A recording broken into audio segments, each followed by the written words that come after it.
Nope. Nope. Come on, him? Ooh, I like him.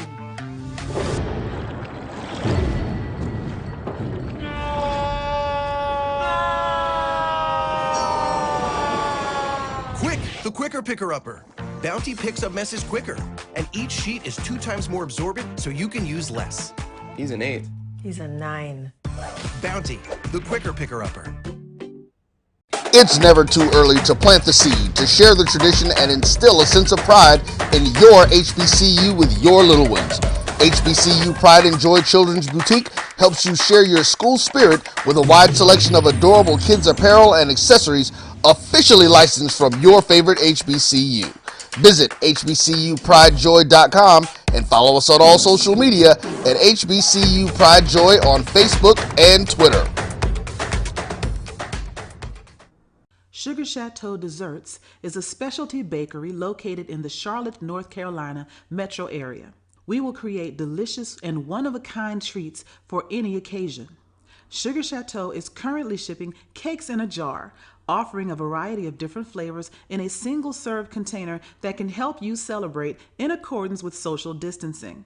Place your orders today by calling 803-526-7895 or visiting sugarchateaudesserts.com.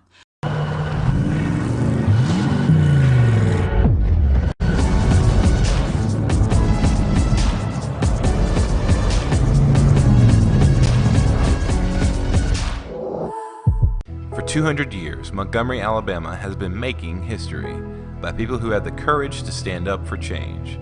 Today, this riverfront city has been reborn, embracing the past and looking forward to the future. From the National Memorial for Peace and Justice to the stage of the Alabama Shakespeare Festival, this is where history was and is made. We are proud to call Montgomery home, and together, we can be the change.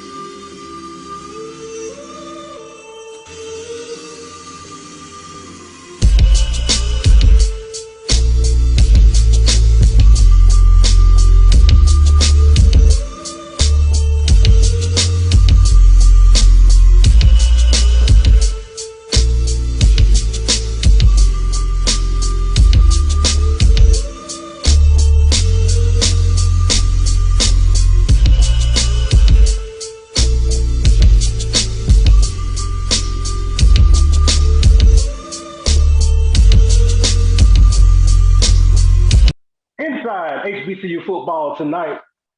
Sunday edition, you know how we always do it. I'm your man, BJ Jones, but tonight, starting off, man, in the relay, I got my good friend, Dr. Kenyatta Cavill. Doc, how you doing tonight? I'm doing well. I'm so happy I done pulled out the computer just to make sure, calculating in case you get into too deep. I started to bring out the TI-83 just in case. Well, we'll get a little deep tonight, Doc, but we had some interesting games around the landscape of black college football this weekend. We saw the defending SWAC champion, Alabama A&M, go down in the hole against Grambling State University. We're going to talk about that. We saw on Thursday night, your alma mater, Prairie View, making a statement against Arkansas Pine Bluff. And also over in the Mid-Eastern Athletic Conference, Norfolk State also made a statement about the balance of power. They're over in the Mid-Eastern Athletic Conference. Howard picked up a win against Sacred Heart, and let's not forget Valley. Yes, that Valley. Yeah. Mike, I know you're watching. Mike. Valley, yeah, that Valley. They pick up a win against North Carolina Central. And you remember the start of this year, North Carolina Central started off on a high note. Big win against Alcorn State right here in Atlanta and the MEAC SWAC Challenge. It's been tough sledding since then for the Eagles of North Carolina Central. But Doc, what game caught your eye this weekend? Well, I'm gonna cheat a little bit. The first one that came on was Thursday, and you know how we do it. If it's the HBCU game on, we're gonna find a way to get to it, put it in our ear, put it in front of our eyes, and then review later. So I have to say the first one that stuck out to me is the Thursday night game with Pine Bluff. And it's not so much that Prairie View got the win. Many people could have saw that coming, even though some people rightfully had Pine Bluff getting it done on the road. But the fact that they dominated Pine Bluff, not just putting up points, not just getting it done, but what they did defensively, and the fact that they were physical, a question that you've always had, rightfully so, about Prairie View. They were physical on the defensive side of the ball, but they were also physical in a lot of ways on the offensive side of the ball, to the tune of running up almost 300 total yards. That was big for me. Yeah, I think with Prairie View, we always talked about, can Prairie View put it together after Grambling State?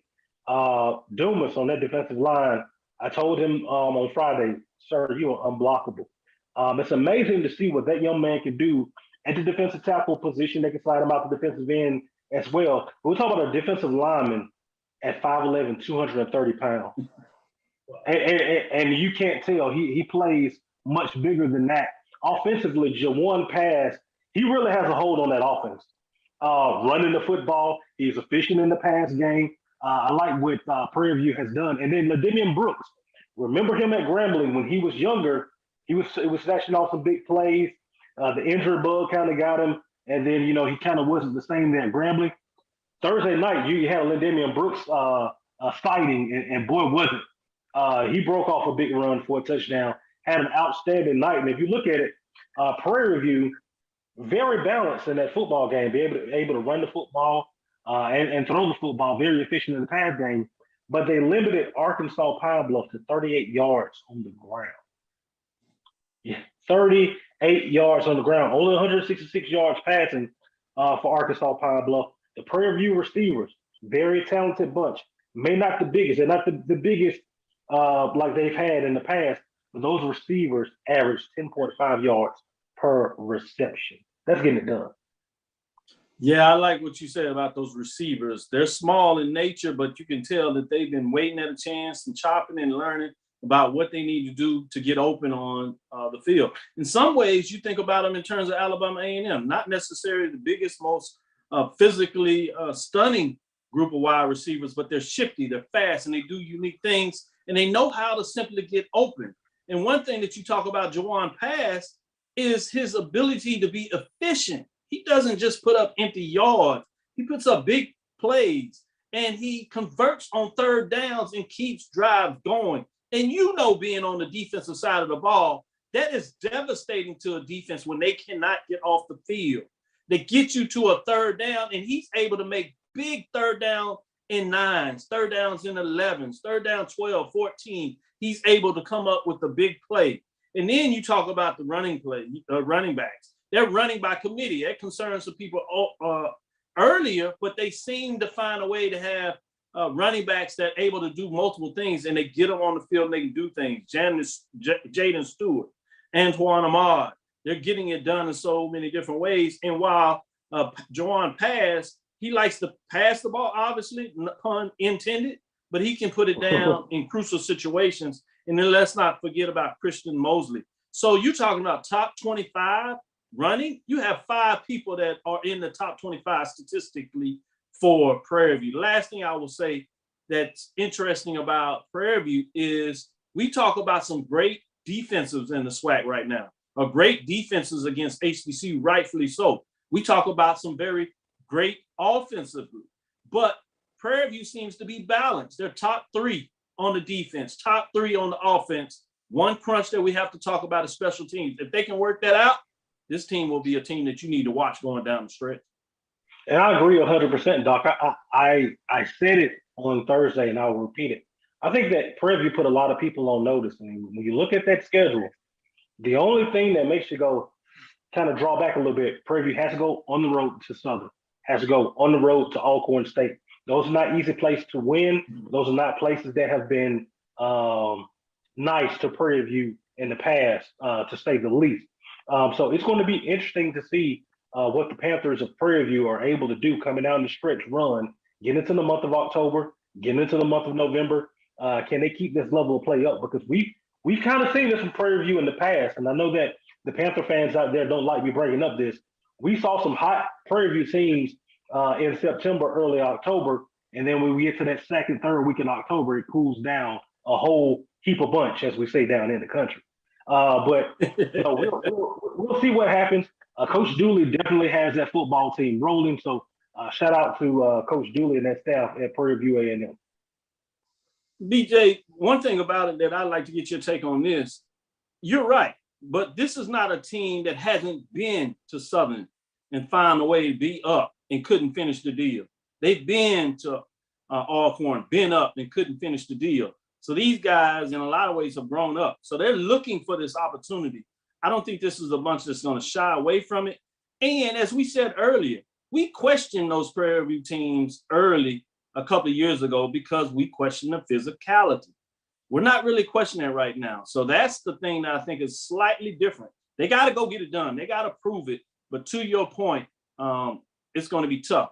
The second thing that I'm intrigued about is their schedule other than those two games. Let's say they split. Let's be real about they split.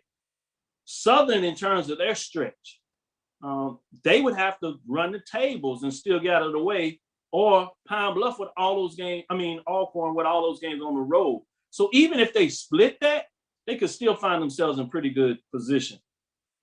Oh, yeah. Prairie View is sitting pretty. If you look at Southern, their tough stretch is getting ready to come. You got a trip to Arkansas Pine Bluff coming up, not this weekend, but next weekend. You have a homecoming date with Prairie View. Right after that, you have Alcorn State at home. Then, if that wasn't enough, you got FAMU coming into Mumford Stadium. And then, if that wasn't enough, you got Jackson State coming into Mumford Stadium. You get a little breather, and then you got the Bayou Classic against Grambling. Yeah. Wow. They did Southern no favors with that schedule. No, sir. No, sir. That's the point I'm making, and you just nailed it. Yeah, and with FAMU, you have the same thing. FAMU is getting ready. They just had Alabama State. You step out of conference, South Carolina State. You got to go to Alabama A&M, and yeah, it's rough for everyone. They have Southern in that stretch. They have Grambling at home coming in during that stretch. So Prairie View is actually sitting kind of pretty right now. We're being honest, Doc. And you talking about FAMU, they got to also go to Pine Bluff. This is one thing that you got to say about Pine Bluff. Yeah, they got beat up, but Pine Bluff is still a solid team. Don't be surprised if they're a spoiler to some people, because they're not going to quit, especially playing at home with some of those teams such as Southern at home. You got FAMU at home. They're going to look forward to really playing well in front of that crowd and seeing if somehow they can get back in the race. I think they're far out of that, but they sure would like to spoil it for some people. And we said this summer, Doc, that the way that this conference has come about when you add the two teams in the East with Florida A&M and Bethune-Cookman, that what that did from a scheduling standpoint, you're going to have 4 and 5 game stretches on everyone's schedule where it's going to be daunting, and you're going to have teams that may not get to the dance. They might not get to the party, but they can stop you from going. And that's the interesting thing about the way that this SWAC schedule sets up. I'm really glad you brought that up, because I think a lot of folks, their habit, and they always go back to the tried and true about what the conference schedule was like a couple of years ago. Rightfully so. That's what they're used to. And you would get that one loss and you'd really feel nervous because you'd have teams come out of the division with no losses or one loss. And so people really think it's all over with 2 losses. Yeah, it's very challenging, difficult, but I think the landscape will change with the unbalanced schedule, the extra team in each division. It makes it a little more challenging for 2 losses to get out of here. I am comfortable saying that I don't see any team going undefeated in Southwestern Athletic Conference play. I think it's just too challenging when you add in, especially those road games. I think, with 1, 2 losses, I think you really can be in the race. You got to find a way to get some key wins when you get to that 1 or 2 losses, but it can happen. Yeah, we talked about Prairie View. Was there another game this weekend that jumped out at you, Doc, that really was kind of a non-opener, or a team that maybe did something where you we just went whoa. Yeah, I'm gonna take it outside of the Southwestern Athletic Conference for that. I want to go with that Norfolk State Hampton game. Mm-hmm. A lot of people are sleeping on Hampton. Hampton is improved. We think it's the same Hampton team. And while they lost their game, they really played well, which also gives you a nod to Norfolk State. You have always talked about how solid Dawson Odom is. Yeah, he may have had some flaws. He couldn't get the final thing done, but I don't think people have appreciation of how important it is to have a solid team and a team in the hunt. And he had talent at Norfolk State. We've talked about the talent at Norfolk State with Scott. They couldn't quite get over the hump, and true to course, all the fanfare would go to North Carolina A&T, lately FAMU, and to some degree North Carolina Central, and you might even throw a plug in there for Bethune-Cookman. But those teams in the middle, that was Norfolk State was one of those teams that we were always talking about getting over the hump. They were able to get a solid win against one of those teams. The problem is they would have a tough loss to somebody we would shake our heads at. I think that's a little different. And this game, to me, was a note for Norfolk State, but also a nod to Hampton in terms of some teams, if you're a fan of HBCU football at the FCS level, that you want to keep your eyes on, which to me makes it interesting later on this season for Hampton and North Carolina A&T. I think people are just looking over Hampton and North Carolina A&T as if they're going to run roughshod over the Big South. A&T is a solid team, and they deserve to get your respect. But there are some teams, Monmouth, Kennesaw State in there, and I would add Hampton, that you need to be prepared for, that if you get on that road, especially, and you got to play these teams can put you in some trouble. So I'm really excited about what Hampton brings to the table. I want to watch them quietly the rest of the season, and I have that one eye, as they say, on Norfolk State. Can you imagine them going to the Celebration Bowl, and on the other side is a Southern team, or on the other side is a Prairie View team, Coach Dooley, that has had his fits with Dawson Odom? Boy, that would be a sight to see for many different reasons. Not to take anybody out of the East. They will have their shot. But I'm just saying, in terms of what we've seen in the past with Dawson Odom leaving Southern University this past year. Man, could you imagine the conversations that would be had around the greater Baton Rouge area if Dawson Odom wins the Mid-Eastern Athletic Conference and ends up in the Celebration Bowl? I mean, the conversations that would be had in that 225 area code. Whew. Oh boy, I would not want to be the coach at Southern University unless I'm winning the division and getting ready to play for my own championship, if that's the case. Oh yeah, man, absolutely. Another thing about this weekend, Doc, we kind of talked about it. We know that we usually are SWAC heavy on this show with some MEAC talk, but one of the statement games this weekend happened in Fairfield, Alabama, on the campus of Miles College. We're talking about Albany State. We last saw them play Miles in the SIC championship game in 2019. Miles controlled that ball game, was able to get the win by the score 21-6. Albany State comes back. They played this one in Fairfield, and Albany State really took it to Miles. Really took it to him. Limited, shut down that Miles College offense, only 162 yards total offense, was able to get the win. How did you feel about Albany State? And was that a statement win for Albany State? No doubt. It was a statement win, and I heard it loud and clear. But before I get into breaking down that matchup, because I did get to watch it, I'm really going to shake it up a bit. This was the game that featured the 14th team in the SWAC in terms of expansion if Tennessee State gets thrown out of OVC and they finally wake up and decide to come in the SWAC. That's if the conference commissioner opens up the door. This was the battle between, some people think, the team in terms of number 14, Miles Colleges. They were trying out playing Alabama State and then Southern. So people were kind of used to hearing a little bit about Miles and understood that they were a pretty solid team. They probably hadn't heard much about Albany State. They have a pretty good enrollment, over 6,000 students and growing over there, particularly after that merger. And so a lot of people think in terms of their size and their history that they might be a good fit getting into Georgia. Obviously, quietly, I like the private school in Clark Atlanta University. That's kind of mixing it up. I like the marketplace. I want us to get in Atlanta. We can book in the conference with Houston and Atlanta. but that's a discussion for another day. But I gotta tease it out there. But in terms of what we saw on the field, Albany, as Mike would say in these parts and his data points, Albany, as they like to say down there in those parts anyway.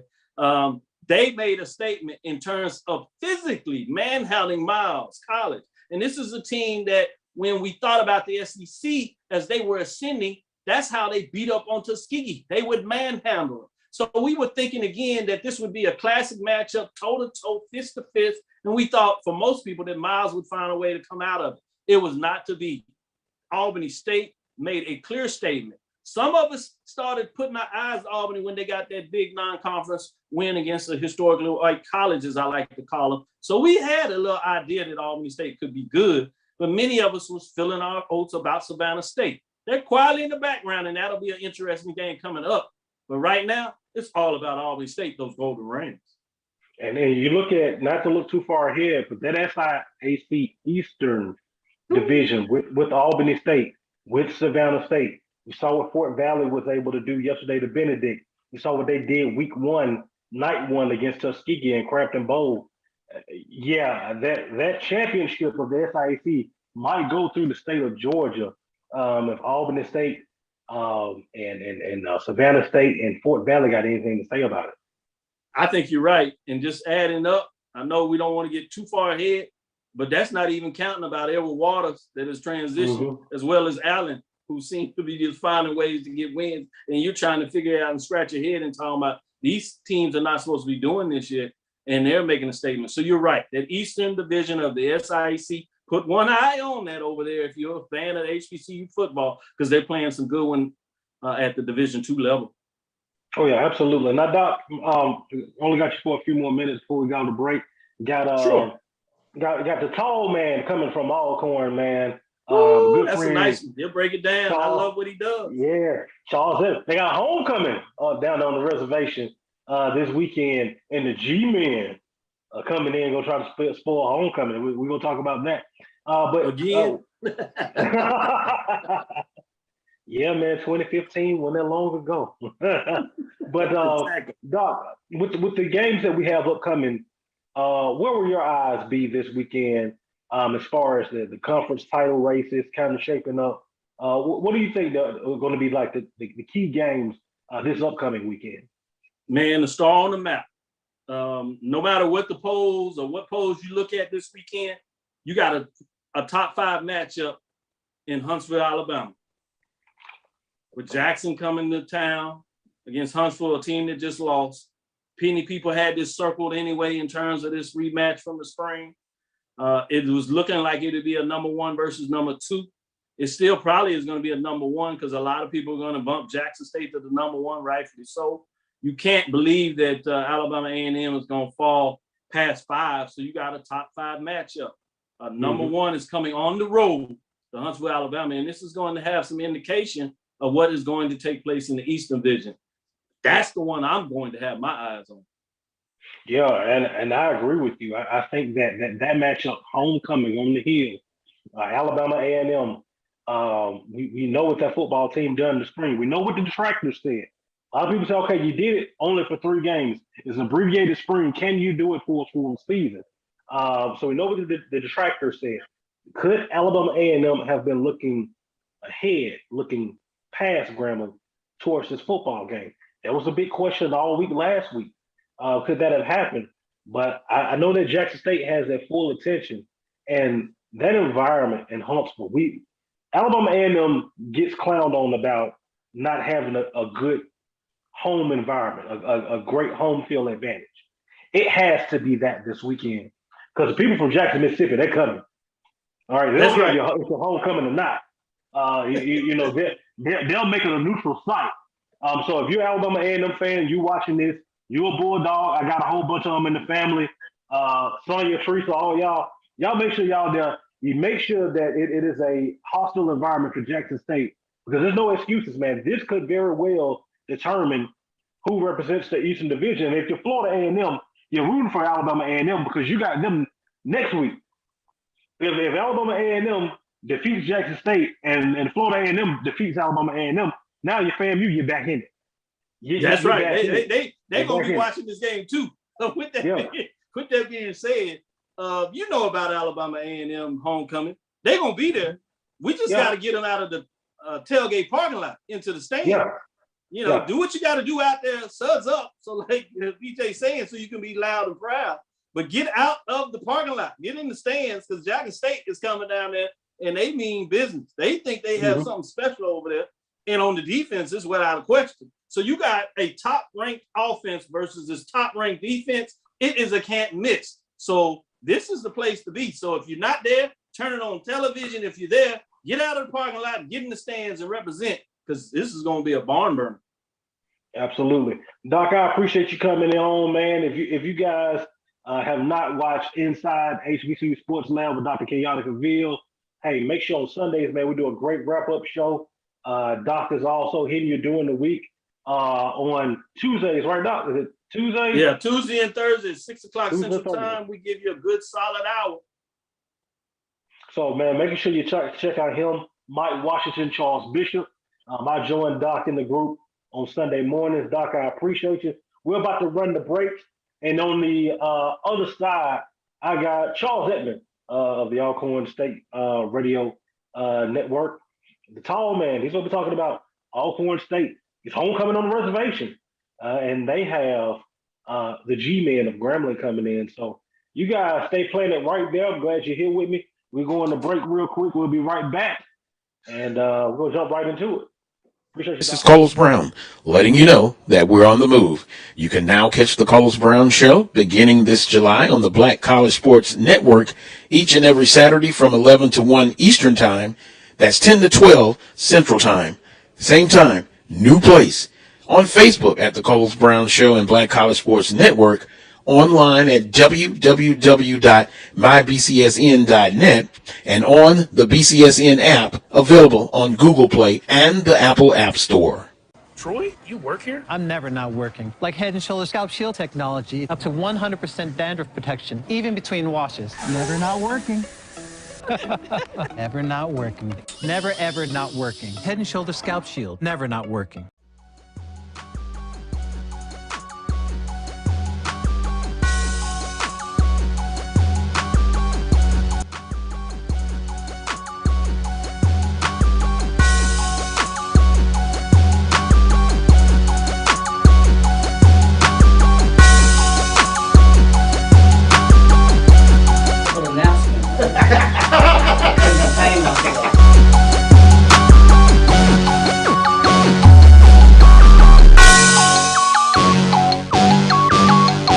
You see, Head & Shoulders has Scalp Shield technology, protects against flakes, even between washes. It's never not working. Kind of like us. Number 15?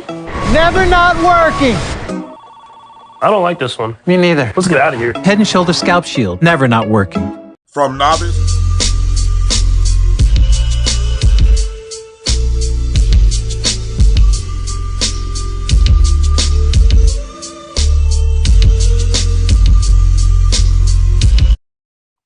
Hey, man, and welcome back to Inside HBCU Football. I'm your host, BJ Jones.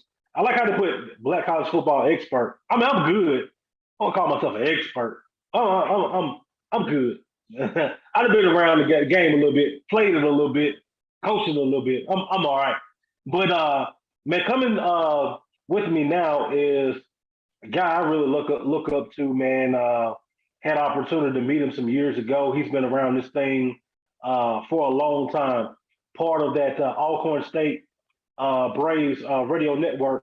My good friend, Mr. Charles Edmond. How you doing today, Charles? We got Charles? make it. Sorry, we got a little technical difficulties. It's short. I'm not happy.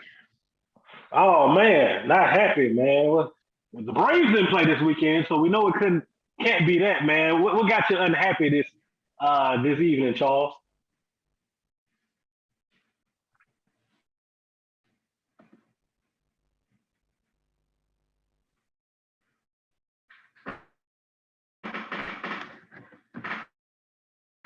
We apologize for the technical difficulties. We will get Charles up and running.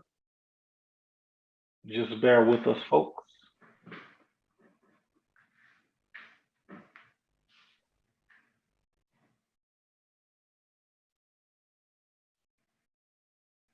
All right, Charles, can you hear me?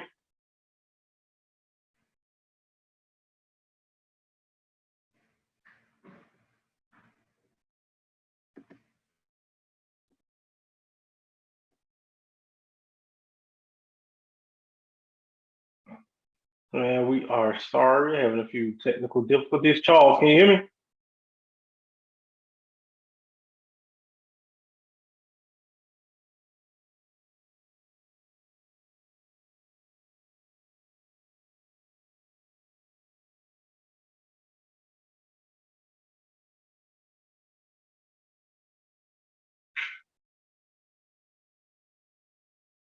Hmm.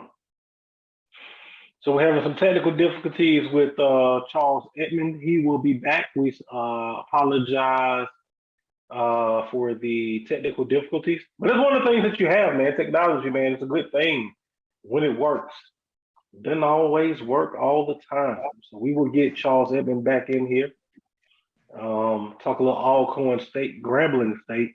I really want to talk to Charles about, he's an Alcorn guy. Works with the Alcorn Radio Network, has been with the university for about 30 years, but he's a Grambling State graduate. He's deep down, he's a G-man, spirit of Grambling. Graduated from Grambling, working for Alcorn State. So this game certainly pulls at the heartstrings in a different way for one Charles Edmond. So looking forward to having him on to talk about that ball game.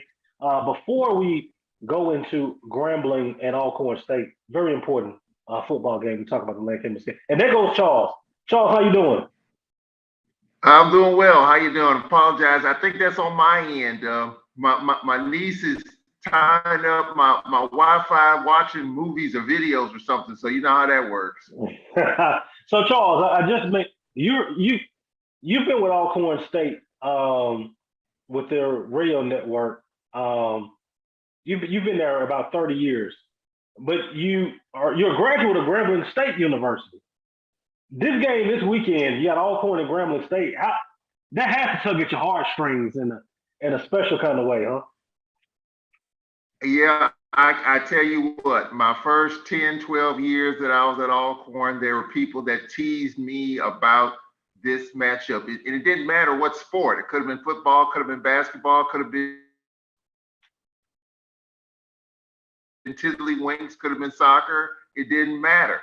Our late baseball coach, who passed away a few years ago, Willie Rapp McGowan Sr., who's a longtime baseball coach at Alcorn, their games. And every time Alcorn played Grambling in any sport, he was made aware of it, and he made it a point to challenge me and say, "Hey, you know who you're pulling for, right?" So there used to be, I used to get teased about it all the time. First 10, 12 years I was there, but as time rolls along, things change. But yeah, this is always a special game because you're a Grambling grad, of course, doing games here at Alcorn, and it's always an intense battle, especially in football. The late Eddie Robinson and Cardell Jones and Rito Castle. It just goes back way, way back, long before me. So this is going to be something special, and this game right here is going to be something special too, considering what Grambling just did yesterday. Yeah, I mean, Grambling defensively, you saw what they were able to do and able to limit, really force turnovers on Alabama A&M. And you saw Noah Biden, you saw some promise there. Grambling was given short fields pretty much all game because they took them. Those turnovers, Grambling never started worse than their own 40-yard line all day. You can't do that. What are some of the keys to this ball game coming up on Saturday? Since now we've seen what Grambling can do. We've seen what they can do all year, particularly defensively. But now with Noah Biden, a capable quarterback, what are going to be some of the keys for this ball game for the Braves to make sure they come out with a homecoming victory? Well, the matchup to me is going to be our offense versus Grambling's defense. And it's not based on what they did yesterday. I go back to 2 years ago, 2019, Felix Harper and the Braves go into the hole, Eddie Robinson Memorial Stadium. And we had won 5 in a row going to Grambling. and Grambling held us to 16 points in 4 quarters in overtime. We lost 19-16 in overtime. I think Grambling's defense has given us problems. And for all the restructuring that Grambling did from the spring to the fall season, they really didn't touch the defense. The defense was not the problem, it was the offense. And clearly you're starting to see a little bit of some of the improvement there. So I think for me, the matchup is going to be, how are we going to break through against this Grambling defense? We're going to have to score some points, I think, to win this game. Because if we do and make Grambling score tit for tat, I'm not so certain that Bowden and company can be half against the Pine Bluff game, in which we scored 32 points in the second half. If we can continue that forward momentum against Grambling, playing at home on our homecoming, I don't know if Grambling can match us tit for tat, especially playing a freshman quarterback who's just getting his second start. And I think one of the big things coming to that ball game, Charles, is that offensive line for Alcorn State has to protect Felix Harper better than they did that first half against Arkansas Pine Bluff. Grambling is a better defensive football team than Arkansas Pine Bluff was. I'm pretty sure that Coach Everett Todd and that staff are looking at that particular game, especially the first half, to seeing how to attack that Alcorn offense. But also, I think that this is an opportunity for Nico Duffy and those running backs to have a big day. Grambling is very tough against the run and the pass, but I think Alcorn has to run the football to keep them honest. Grambling is very opportunistic on defense. They force turnovers. They're one of the best teams in the conference as far as forcing turnovers. So to limit that, you're going to have to run the football. I think this is when Nico Duffy and those running backs can have a big day. What say you, Charles? Yeah, I mean, and we were minus one of the guys that had over 100 yards rushing in game 1 against North Carolina Central in Stafford Anderson. He hadn't played the last couple of games. By the way, Stafford Anderson is an intern at our radio station, so I see him every day. He should be ready to go come Saturday. And so he brings another dynamic along with Nico Duffy and Leatherwood and Bolton. So we've got a plethora of backs that we can throw at anybody, but we were without our big horse coming out of that Central game. So, yeah, we're going to have to run the football for sure, because that's where it starts with us. In the first half, we really couldn't run the football against Pine Bluff. But then we got that going. We got Felix Harper out in space. He really couldn't do much in the first half. But I think the one thing that we've got to clean up, though, going forward, and it starts Saturday, special teams. We gave up a 65-yard kickoff return to start the game. We had a punt block for a touchdown. Pine Bluff had some big runs to get good field position to start. We've got to clean that up the rest of the season. And it's been kind of an issue for a while now. This isn't something that just started against UAPB. It's been a thorn in our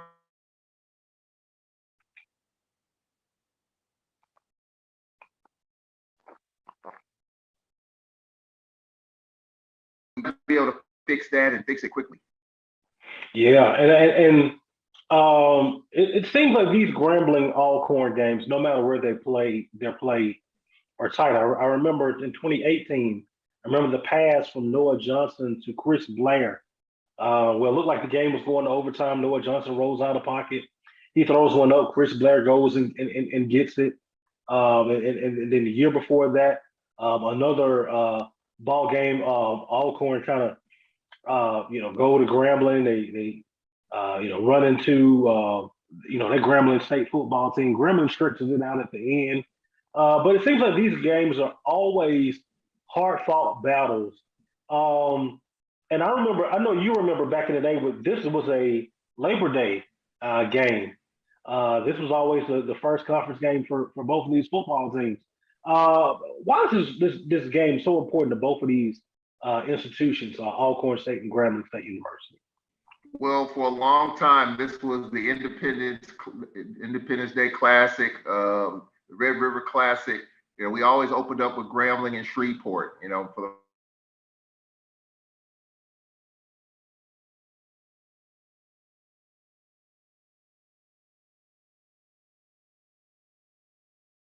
about the Grambling Alcorn rivalry. You got two programs that historically have been really good in SWAC football. The late Eddie Robinson, Marino Cassim was head coach and AD. I mean, I think that still resonates today with a lot of old-time Gramblingites and a lot of old-time Alcornites. So, I mean, back then it was the first game. It's not now, but clearly the stakes are still high.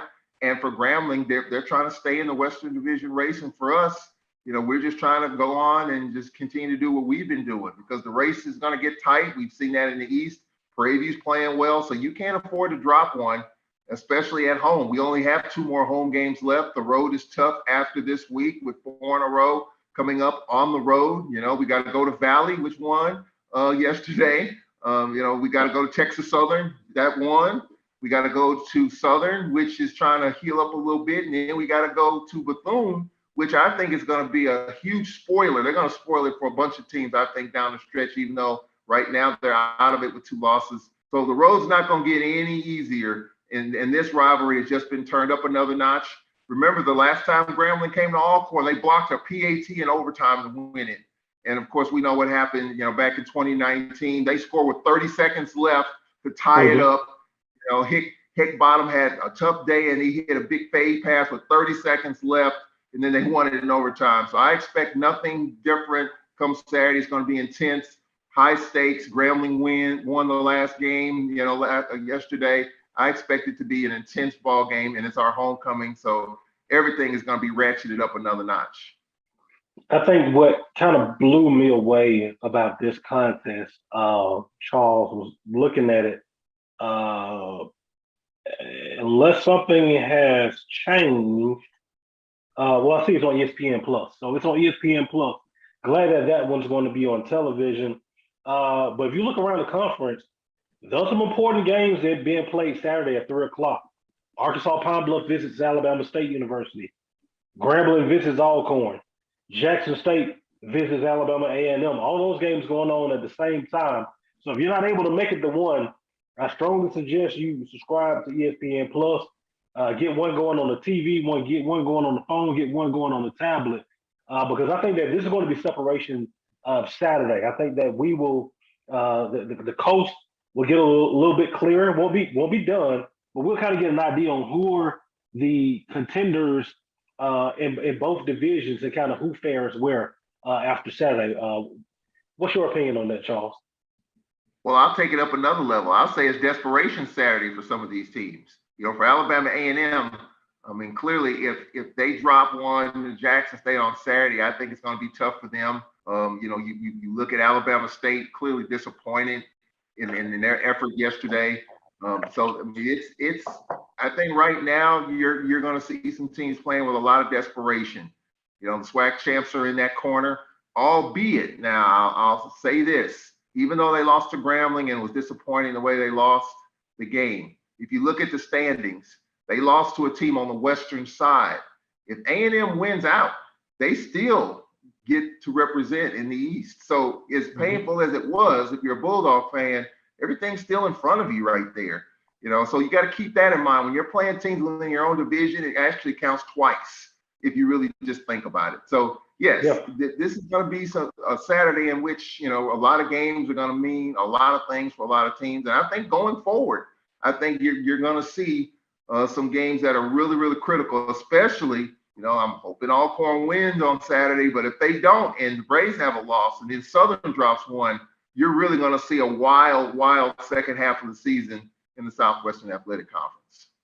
Yes, and I think that the biggest thing about this one, remember years past, we were kind of sitting back waiting for 2 or 3 teams to play each other. We kind of knew how it was going to fare out, but we just needed those 2, 3 teams to play each other so we can know who was going to be in a championship game.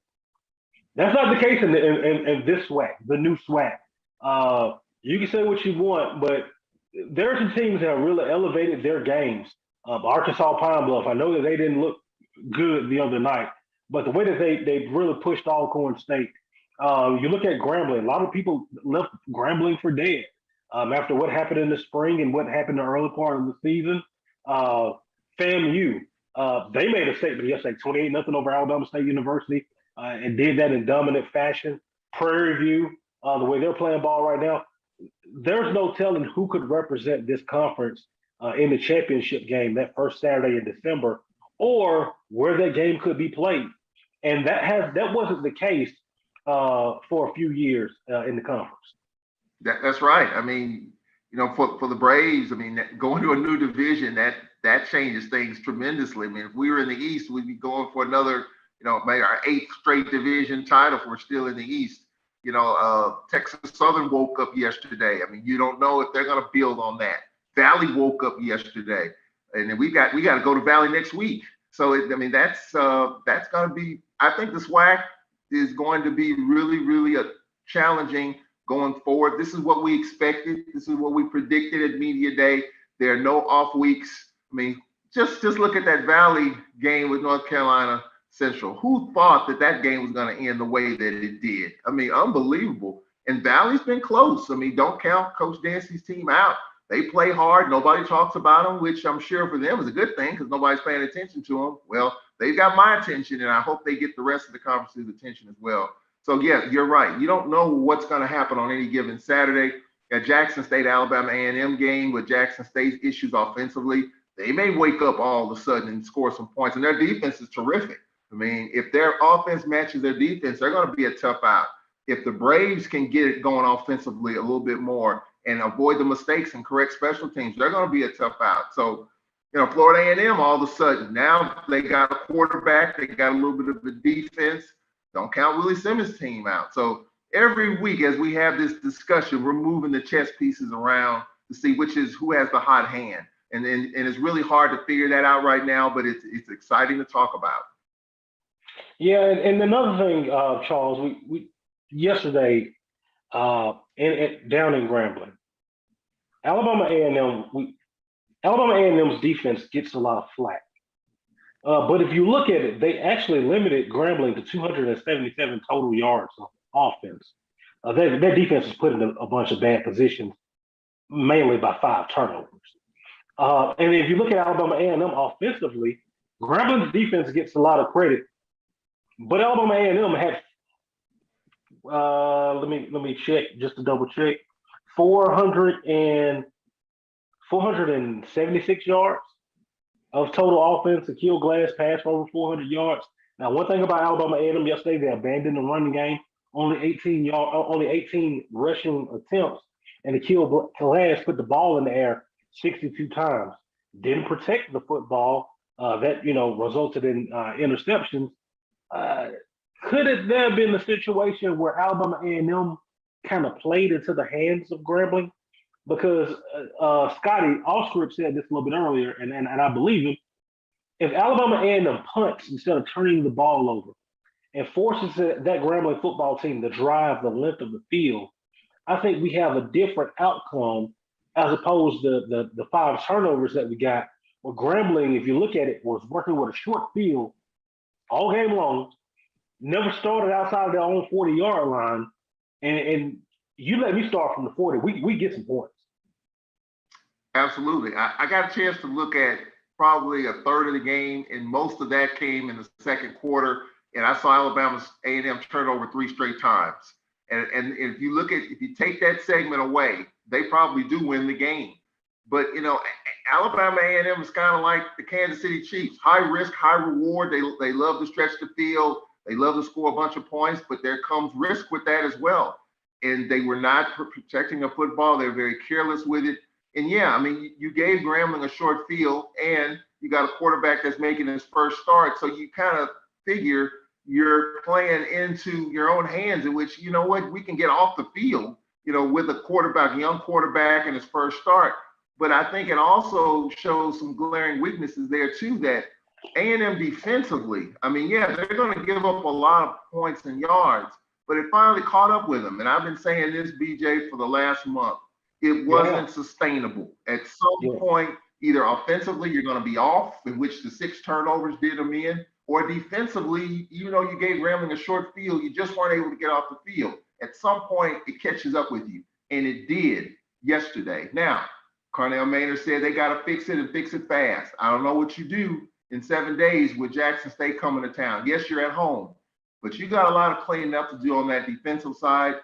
And offensively, you just got to protect the football so you can score points. But defensively, you've got to get better if you want to get to where you want to be. And you don't have a lot of time to get it right. Now, granted, the next 4 weeks, A&M is playing at home or in Birmingham.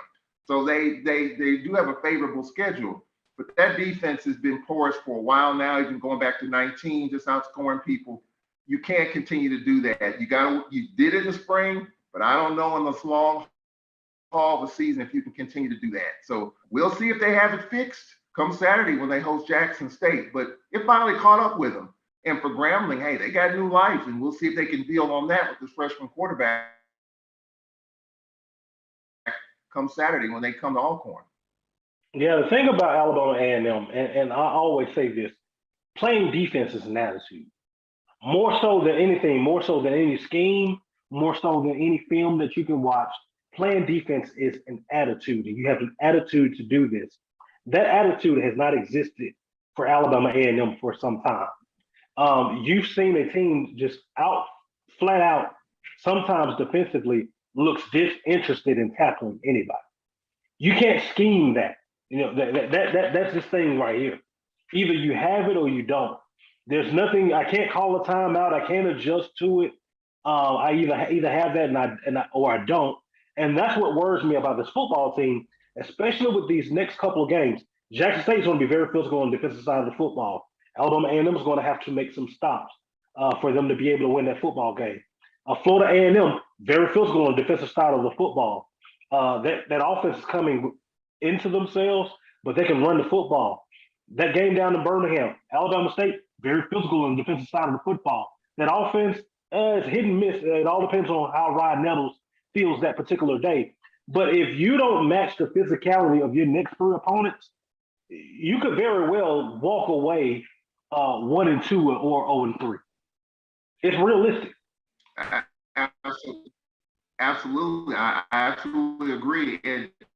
And your face, I mean, what I'm sure what's frustrating the Bulldog fans is that you faced a Grambling team that was very non-existent offensively. They were shut out 2 games in a row, USM and Houston. The defense kept them in half in both of those games. You found a little bit of a spark against Prairie View. Bowdoin played in the second half. But then, just going into yesterday's game, Grambling's offense was offensive. I mean, just non-existent. And yet they were able to do what they did, score a ton of points. I agree that your defense has to have an attitude. And if they don't get it fixed this week against the Jackson State team that can score some points, we've seen that a little bit, but not too much, compared to Grambling. If Shedeur Sanders and company have a big day offensively, I don't know when you get it fixed because other teams are going to exploit that, and I think you're just not going to have enough time to clean that up, especially with the Florida A&Ms of the world and Bama State. It's going to be emotional, all that stuff. So this is a huge game for A&M in more ways than one. He is Charles Edmonds of the Alcorn State Radio Network. Charles, I hope you have a happy homecoming this weekend.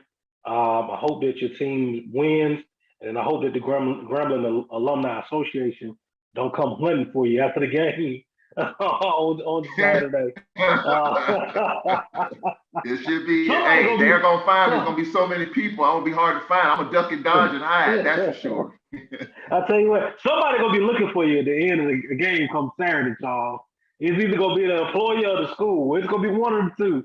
But some people are going to be looking for you. But, man, I really sincerely, man, I hope that you guys have a wonderful homecoming. I know there's going to be an outstanding contest down there. I really appreciate you coming on with me, Charles Edmonds. Tell you a quick story about Charles Edmonds. Dean Barnes of Alcorn State University is like, he is like the guy to me.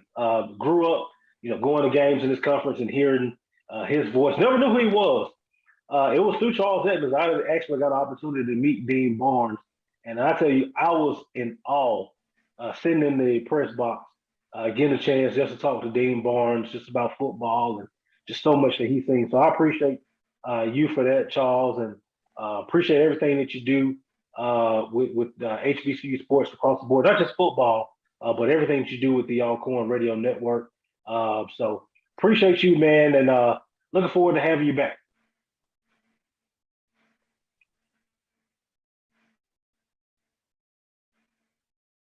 Did I lose you, Charles?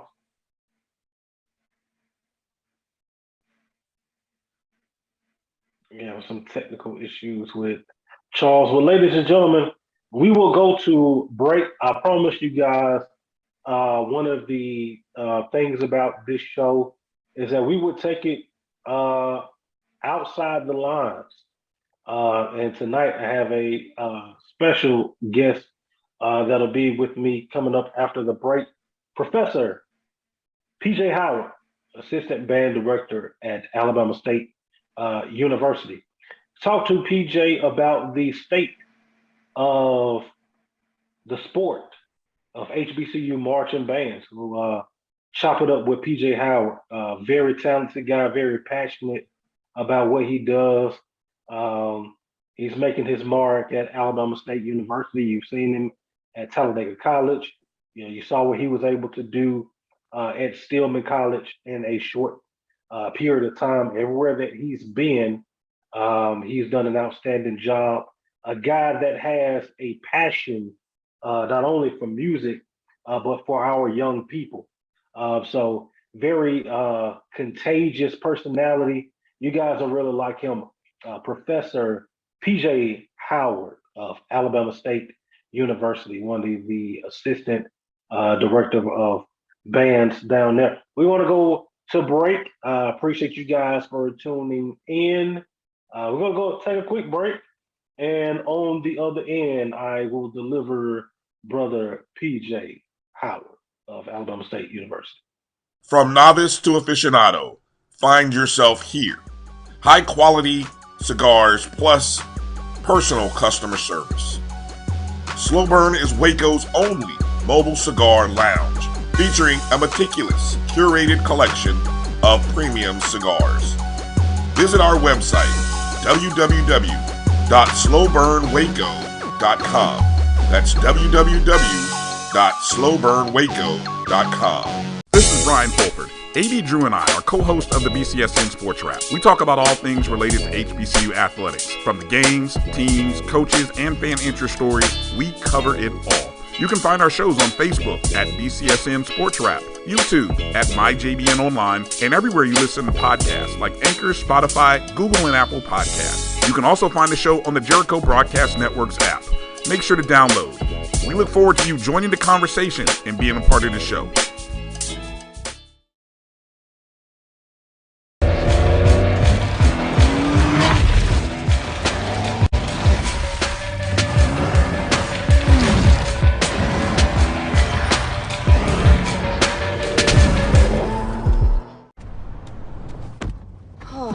Spin class was brutal. Well, you can try using the Buick's massaging seat. Ooh, yeah, that's nice.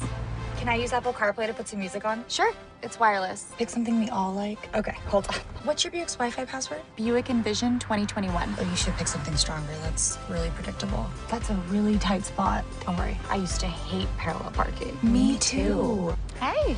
Really outdid yourself. Yes, we did. The all-new Buick Envision, an SUV built around you, all of you. Since 2002, Empowerment Resources, Inc., a nonprofit organization, has empowered more than 1,500 youth and adults in Duval and surrounding counties. Through its programs, Journey into Womanhood, Girls Mentoring, Life Skills for Teens, and Parenting Education Coaching. To get involved with programs, volunteer, or donate, visit www.empowermentresourcesinc.org. Follow us on social media, facebook.com/empowerment.resources and instagram.com/empowermentjax. Nope. Nope. Come on, him? Ooh, I like him.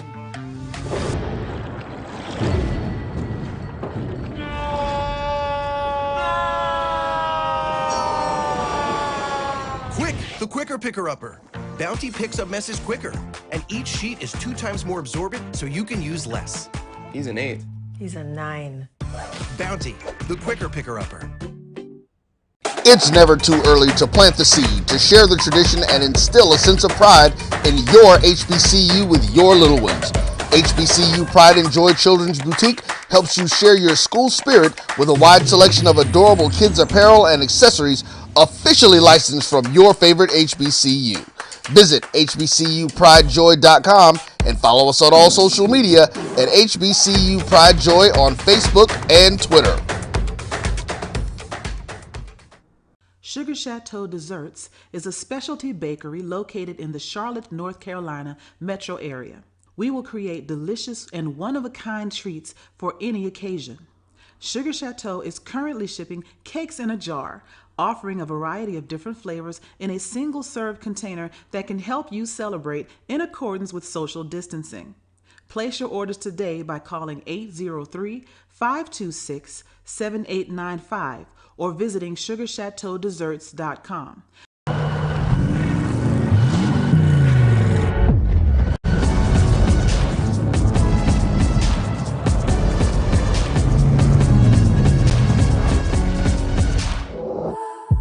For 200 years, Montgomery, Alabama has been making history by people who had the courage to stand up for change.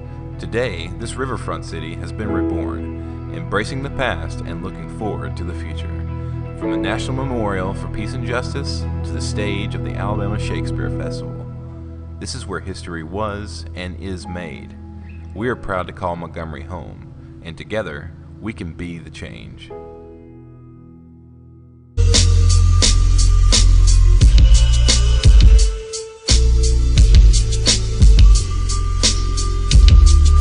Are back. We are back. Appreciate everyone for tuning in. We are back here to talk about some more HBCU football.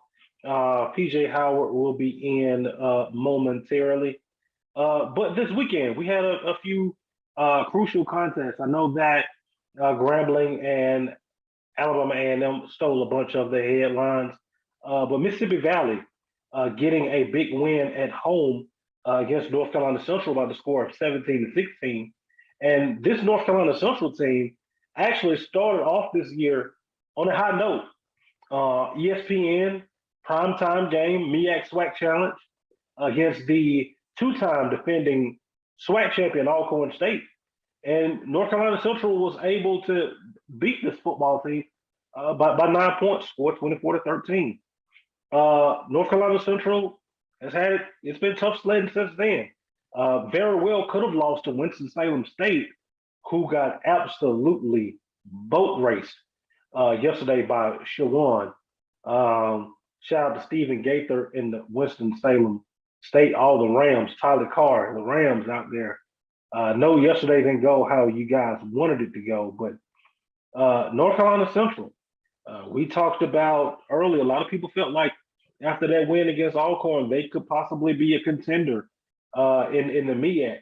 It certainly doesn't look that way now for North Carolina Central after losing 17-16 to Mississippi Valley. And it was the fashion in which North Carolina Central did it. Before the half, had an opportunity to take a lead into the half. They throw a pick six. Literally the last play of the first half, Valley scores and ties that ball game up. And that score really gave Valley life. And North Carolina Central, they go home with a loss. Mississippi Valley, we kind of saw them getting kind of close. They played Southern close a week ago. Never quit during that football game. But I was happy to see Coach Dancy and that Delta Devils football team get a big win. They've been needing that. Also in the conference yesterday, Florida A&M, 28-0 over Alabama State, over 21,000 people in attendance. Shout out to the Hornets of Alabama State. Brought a lot of fans down to Tallahassee. An old SIAC rivalry between Florida State and Florida A&M and Alabama State. The Hornets come up short. Ryan Nettles did not have his best of days on yesterday. Alabama State actually played 3 quarterbacks on yesterday, which is not a good sign at all. 0 points, gave up 28 defensively. Alabama State did not play bad. They did give up that touchdown the beginning of the game, that opening drive, but that defense really, really did not play well. That offense gave them no help. 28-0, Alabama State falls. Now the Hornets sit 1-1 in the conference, and you have homecoming. Also this week, Montgomery, Alabama, homecoming against Arkansas Pine Bluff. That's a crucial game for Alabama State as well as Arkansas Pine Bluff. Arkansas Pine Bluff 0-2 in the conference. You lose on Saturday, you go ahead and start pumping up the basketballs because you're pretty much you're not mathematically eliminated yet, but common sense says you're eliminated.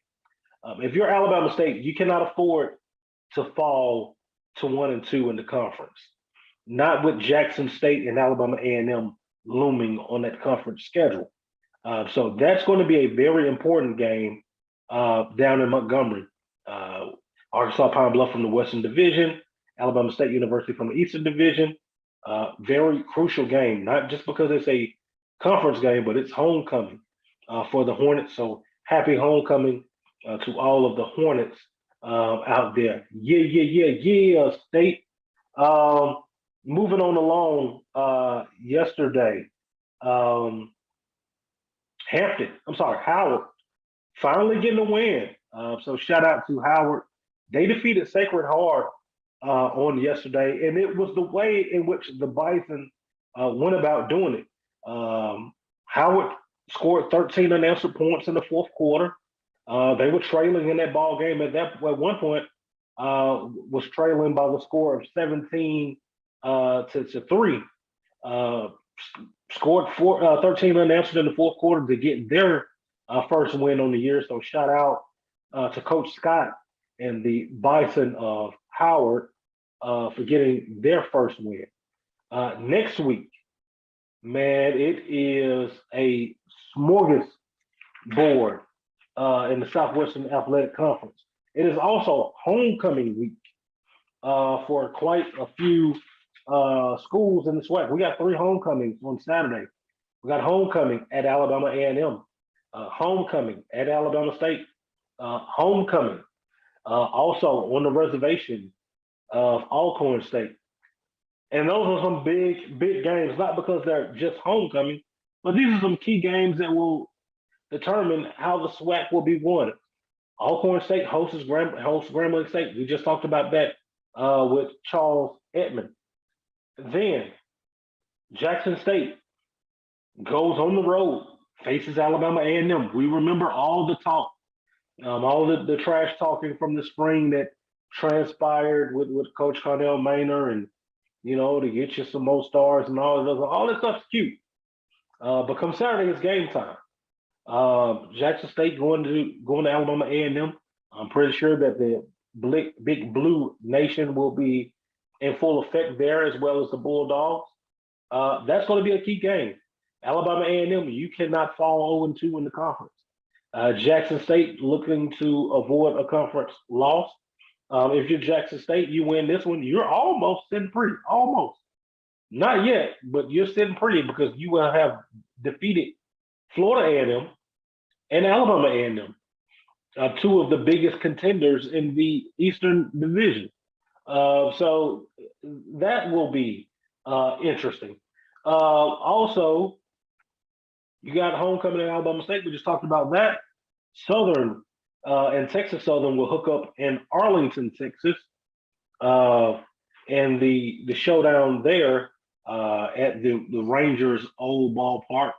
I forgot what they are calling it now, but it'll be right there in the heart of Arlington. If you're familiar with that area, same area as Globe Life Field, the new ballpark, the Cowboys Stadium, Six Flags, Texas Live, all that good stuff is right there, man. So if you are going to Arlington, Texas, the Dallas-Fort Worth area, man, have a good time.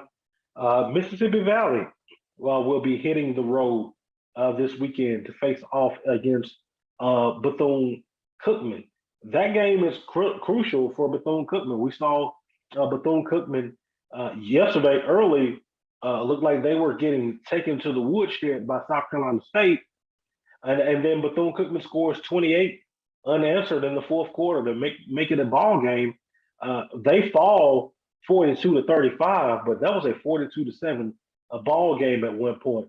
So shout out to the Wildcats for not giving up. They stayed in and they fought and had an opportunity right there at the end of that ball game to defeat South Carolina State.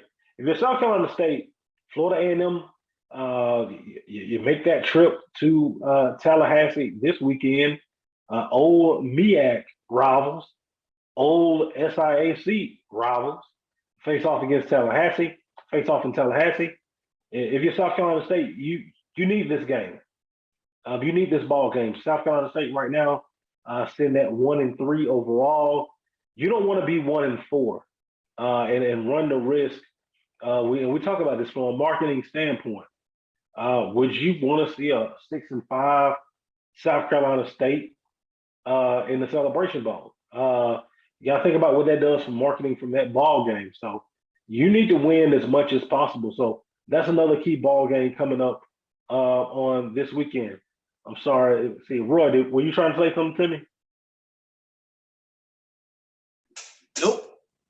All right, we're gonna keep it going. We're gonna keep it pushing until we get a hold of PJ Howard of Alabama State University. Looking at the games on Saturday, and we really started talking about the keys. Really, we started talking about Jackson State and Alabama A&M. Jackson State's defense ranked number 1 overall in the Southwestern Athletic Conference. They do an amazing job. Jackson State right now is only giving up about 246 yards total, surrendering to the opposing team's defenses. That's number 1 overall in the conference. The problem with Jackson State is offensively, they're ranked 9th in the conference. We know what Shedeur Sanders can do. He's efficient with the football. Jackson State has no running game. They're ranked dead last in the conference as far as the rush. That has to change. You can't be one-dimensional. You have to have at least the threat of the run to sustain success over the course of the season. But that defense, the way that they're playing, they're lights out. That defense will keep them in every game. If you're Jackson State, you're going to throw the ball around on Alabama A&M. You have to protect it. One thing about Shedeur Sanders, he has been efficient with the football. Doesn't make a lot of mistakes. Offensive line needs some work at Jackson State. One thing about Shedeur Sanders, he's been able to escape the pocket and escape pressure and get away from it to avoid sacks. That's something that will have to continue. Alabama A&M, we talk about them defensively and what they haven't been. But Amani Holloway, linebacker at Alabama A&M, has to have a big game. A young man who was one of the leading tacklers in the Southwestern Athletic Conference back in 2018 as well as 2019. He has to have a big game. If you're the Alabama A&M defense, you have to have a big game. You know what's coming. Jackson State's going to load up, and they're going to throw the ball around the yard. You have to make sure that you are in position for pass breakups and interceptions. Have to put some pressure on Shedeur Sanders. That Jackson State offensive line is susceptible to that. You have to put pressure on him, and when you get there, you have to bring him down to the ground. A lot of people have put pressure on Shedeur Sanders. Not a lot of people have brought him down to the ground. He did get sacked quite a bit against Delta State, took a couple of licks, but he was able to get out of a lot. So that's going to be key on Saturday. If you're Alabama A&M offensively, you have to protect the football. You have to protect the football. I know we give Akil Glass a lot of accolades for the amount of yardage that he will pass for. But if there's a criticism to be had about one Akil Glass, sometimes he can be sloppy with the football. Sometimes he can be sloppy with the football. Right now, he is the leading passer in the conference with 1,511 yards passing. He's averaging 377.8 yards passing per game. The problem is Akil Glass also leads to swacking interceptions with 6. All right. He can't have a multi-interception game on Saturday and Alabama A&M walks away successful. That's not the way that's going to be able to play out on Saturday. Alabama A&M has to protect the football offensively, and you cannot abandon the run. Alabama A&M, 18 rushing attempts on yesterday, 63 passes by Akil Glass. You do that against this Jackson State defense, they pin their ears back. Good luck. So that's going to be a key to the ball game on Saturday. Alabama A&M fans, I know you get a lot of grief. You're the butt of the easy jokes. You can change that on Saturday.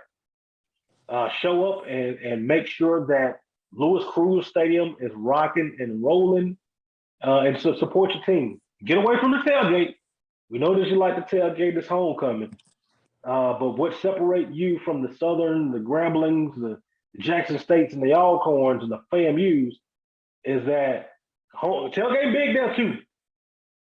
But the fans know that they have to take care of business, and the business is the game. The tailgate can't be more important than the game. So that's my challenge to the Bulldog fans. Tailgate can't be more important than game. You know what I mean? The tailgate's fun, trust me. I'd have a few adult beverages and have fun and kick it just as well as the next man. But the game is a business. And once that game is there, you guys have to create an atmosphere that is hostile and that benefits your football team on Saturday. We are still awaiting the arrival of one PJ Howard. So we will continue. Alabama State. All right. What's up? He's on. All right. So I just got word. We're going to take a quick break. I got PJ Howard waiting in the wings. We're going to talk. I promise you guys, we'll talk a little band talk on here. I ain't an expert at that. So I brought the experts in.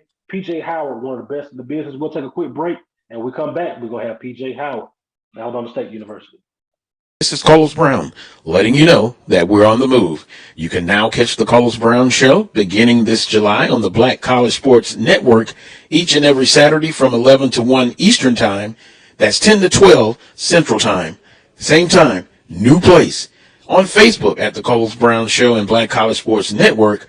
Online at www.mybcsn.net and on the BCSN app available on Google Play and the Apple App Store. Troy, you work here? I'm never not working. Like Head & Shoulders Scalp Shield technology, up to 100% dandruff protection, even between washes. Never not working. Never not working. Never ever not working. Head & Shoulders Scalp Shield, never not working.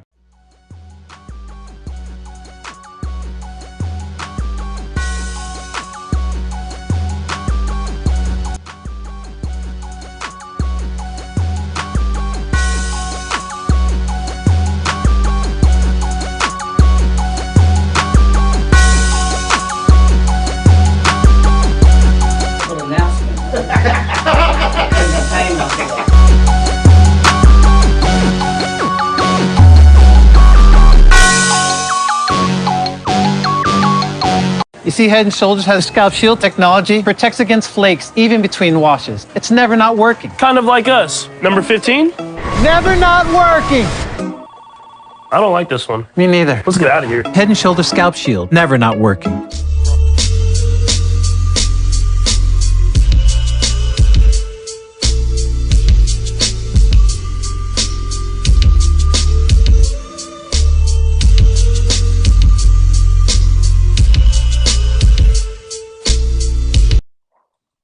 And welcome back to Inside HBCU Football.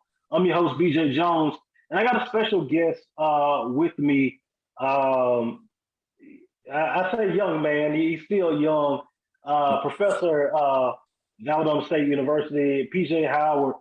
He's been around. You saw the impact that he was able to make at Talladega College, the impact that he was able to make in a very short period of time at Stillman College. But whenever he's gone, he's left his stamp on that marching band program. He has a passion not only for music, but for young people, and has a contagious personality that you guys will like if you don't know him. So, PJ Howard, man, welcome to Inside HBCU Football. Man, thank y'all. It was a blessing to be here, man. I appreciate you for thinking enough of me to reach out to me so that I can talk band tonight. Man, and you know, one of the things I want to do different about this show, I think oftentimes in this arena, we're so football driven, and you know, one of the things as a youngster that really drew me to HBCU football was the bands. I remember as a kid coming to the game and, the bands being so a part of that and how that impacts you as a player on the field. So I definitely wanted to, really branch out and just reach out to directors such as yourself and kind of see, hey, we know what we think during the football season, the guys who are hardcore football. But what is the PJ Howard? What do you think during the season, man? So far, we're still young in the season. We're heading to the second weekend of October. What has been your impression of not only the Mighty Marching Hornets? You got a fantastic group down there, but the sport of band so far this football season. Man, it's been tough. Actually, band and football actually emulate each other a lot in a lot of ways. Band is most definitely a sport because it's emotional, it's psychological.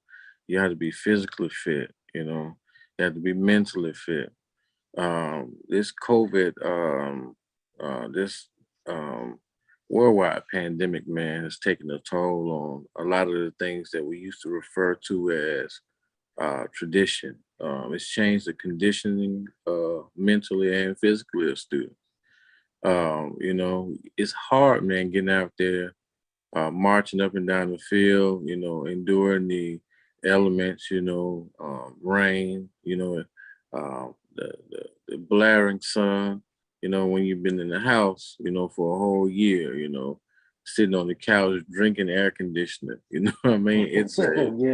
It's a huge change, mentally and physically, but this has been by far, I've been a college band director this is my 19th season. And I will say by far, this has been one of the most challenging seasons that I've ever had to endure, as we expected. But it's most definitely been challenging. I just pray that next season is better for us all once we get closer and closer to, normalizing and also becoming reacclimated with the things that we used to do. Yes, man, I agree with you 100%. I know that the pandemic has really impacted, a lot of people are not going out and supporting the team because they're worried, about getting sick. I know that at Alabama State University, you got the 50% capacity that has really played a role.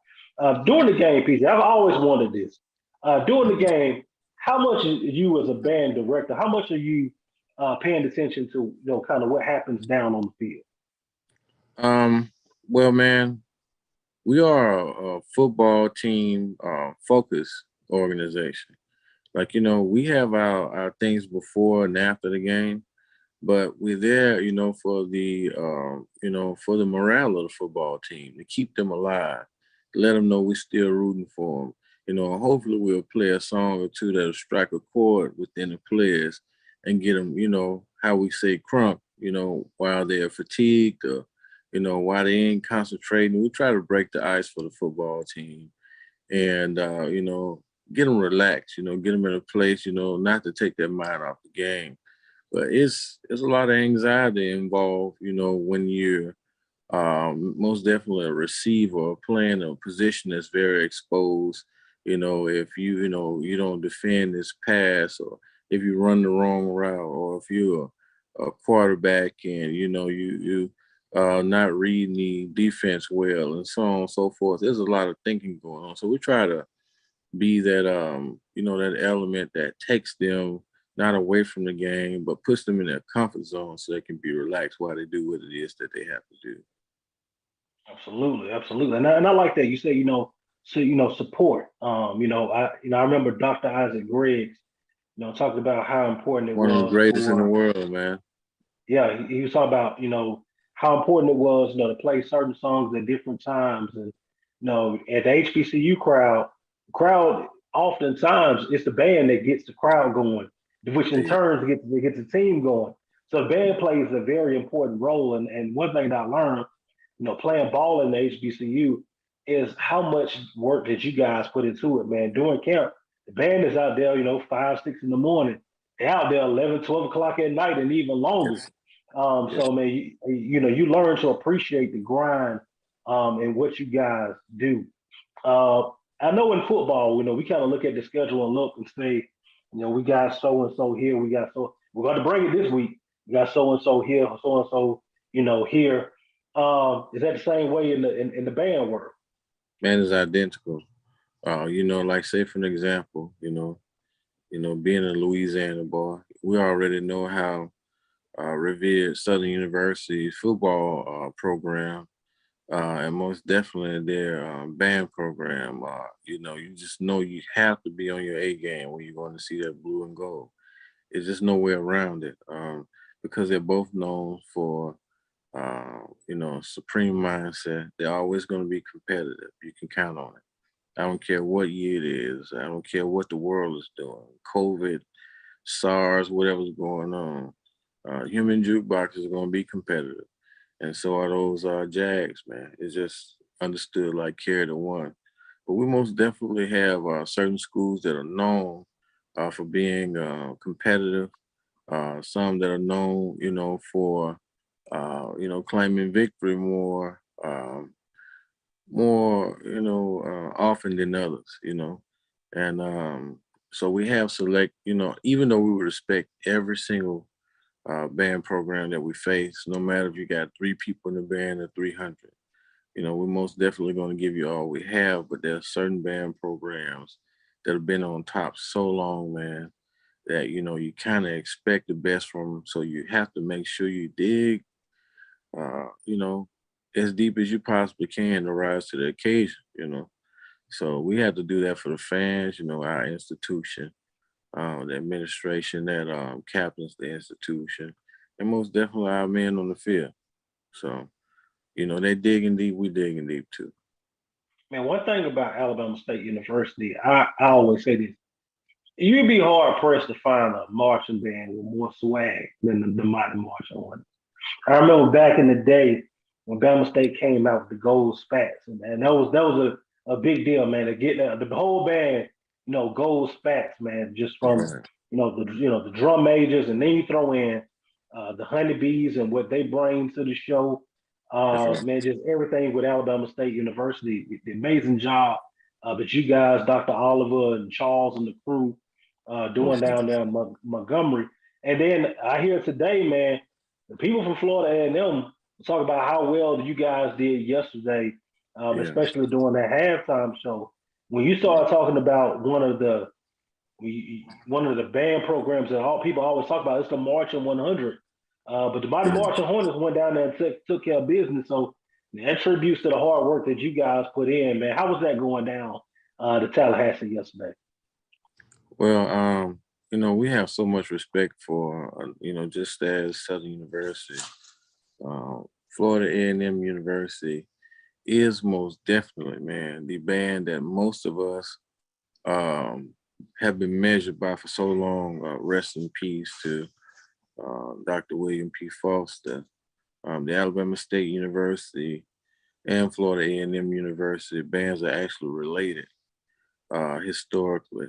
So it was most definitely an intense rival, especially for those who are aware of the history of those two programs and their likeness. Our founder of the Mighty Marching Hornets, the late great Dr. Lyles, Thomas E. Lyles, he used to be the clarinet instructor at Florida A&M Alabama State. And he had the opportunity, to study there, to grow there, to work there, to learn there. And here we are. That crowd in Bragg Stadium, I used to attend. I was actually a student at Florida A&M University back in 2003. So that culture that you're speaking of, that environment, that atmosphere, I used to be one of those students who participated in that. So we kind of knew what we were up against. We knew exactly what we had to do, to not just try to be supreme, but to fit in, to belong. This SWAC conference of band is, in our eyes, is the NFL. There is no league greater band. I'm sorry. There are other leagues that have great bands in it, But from school to school, the SWAC conference seems to have the most dominant band programs on a more consistent basis. And I will say that, in my opinion, Bethune-Cookman and Florida A&M University, at least band-wise, were great additions. So going to Tallahassee yesterday, it was a huge feat, man. And that crowd is very proud of the Florida A&M Marching 100. So, it's kind of hard to get in there and compete with them just in the eye of the crowd. But our band went down. We did what it is that we do. We wasn't swayed from left to right. We stayed the course. We put together and executed an awesome show. And we closed it. And the crowd gave it a surprising ovation. And we got in the stands. We handled business, and we went home. Yeah, absolutely. And you guys did put on an amazing show. Look good doing it too, by the way. Thank you. No problem. And you always talk about one of the things that draw me to you, PJ, is the passion that not only that you have for music, but the passion that you have for our kids. And that's big. You always talked about how music can save lives and change lives. And how we can use music to bring kids to college that never thought they would have ever come to college.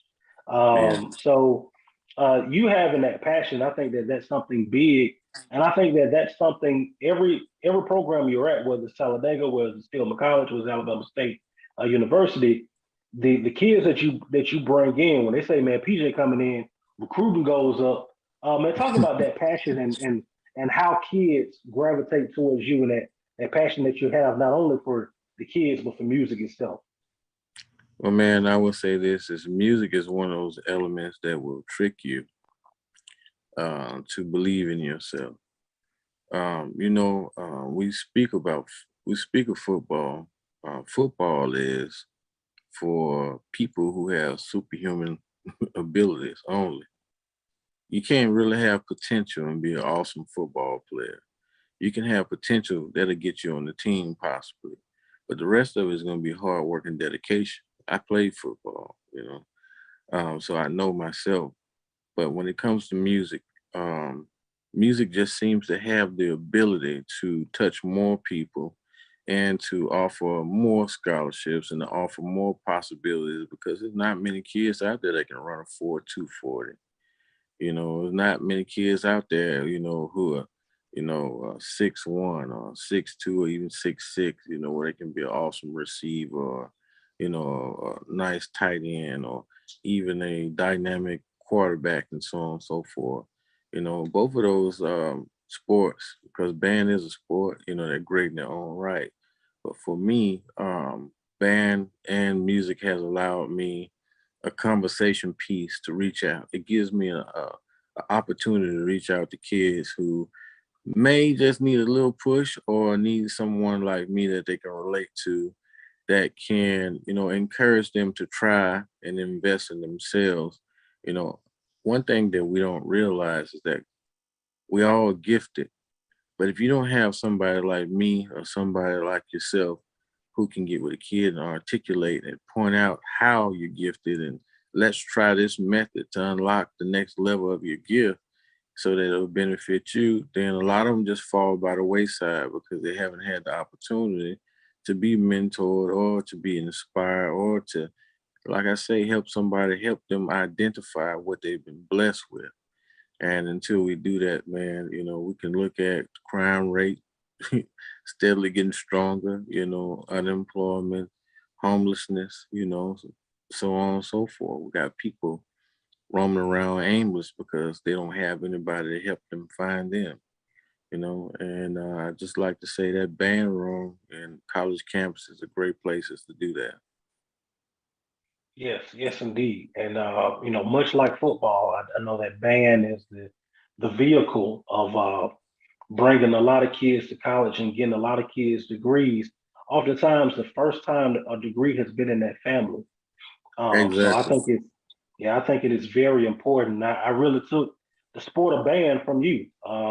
Hearing you talk about the sport of band and the impact that I see that you've made. I remember in 2019, the Battle of Birmingham, just the energy that you helped put out and made that event something great for the city of Birmingham, where I'm from, which is one of the best events that we've had. And I remember a lot of people love that event talk about Stillman College Yeah, and man, what we, you were we able to were the do in number such. one band in the nation that week by Yeah, ESPN, man. And that yeah. was a blessing because I didn't even know it.